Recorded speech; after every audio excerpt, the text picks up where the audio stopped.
अहोई आठे अष्टमी दूसरी कथा। प्राचीन काल में झांसी के समीप दतिया नामक नगर में चंद्रभान नामक साहूकार रहता था। उसकी चंद्रिका बहुत सुंदर, सर्वगुण संपन्न, सती, साध्वी, शीलवंत, चरित्रवान तथा बुद्धिमान थी। उसके कई पुत्र और पुत्रियां थी, परंतु वे सब बाल अवस्था में ही मृत्यु को प्राप्त हो गए। इस प्रकार संतान के मर जाने का उन्हें बहुत दुख था। वे पति व पत्नी नित्य प्रति मन ही मन में सोचा करते थे कि हमारे मर जाने के बाद इस अपार धन संपदा का अधिकारी कौन होगा। एक दिन उन दोनों ने निश्चय कर लिया कि समस्त धन संपत्ति को त्याग कर कहीं वन चलकर भजन करें। ऐसा विचार करके दोनों अपना सब घर द्वार ईश्वर भरोसे पर छोड़कर जंगल को चल दिए।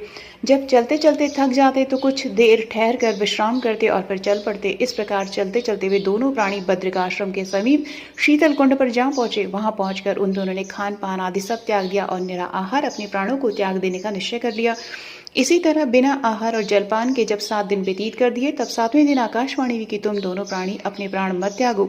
यह बस दुख तुम्हें तुम्हारे पूर्व पापों से भोगना पड़ा है। सो अब तुम अपनी स्त्री से अहोई आटे जो कार्तिक मास के कृष्ण पक्ष में आए, उसी आटे को अहोई का व्रत किया करो और पूजन कराओ।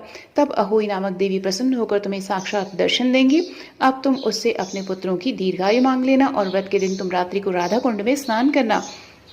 तत्पश्चात इस आकाशवाणी के अनुसार चंद्रभान की स्त्री उस चंद्रिका ने बड़ी श्रद्धा और स्वच्छ भावना से विधि विधान से अहोई आटे का व्रत किया और स्त्री ने राधा कुंड में स्नान किया। जब वे दोनों स्नान करके वापस लौटे तो उन पर प्रसन्न होकर अहोई माता ने प्रत्यक्ष दर्शन देकर वर मांगने को कहा। तब उस साहूकार दंपति ने हाथ जोड़कर कहा कि हे माता, हमारे बच्चे कम आयु में ही मृत्यु को प्राप्त हो जाते हैं, सो आप बच्चों की दीर्घायु होने का वरदान देने की कृपा कीजिए।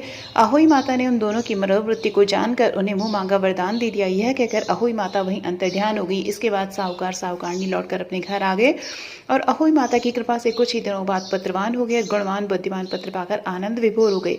अहोई माता की कृपा से इस लोक में सुख भोगकर बैकुंठ को चले गए।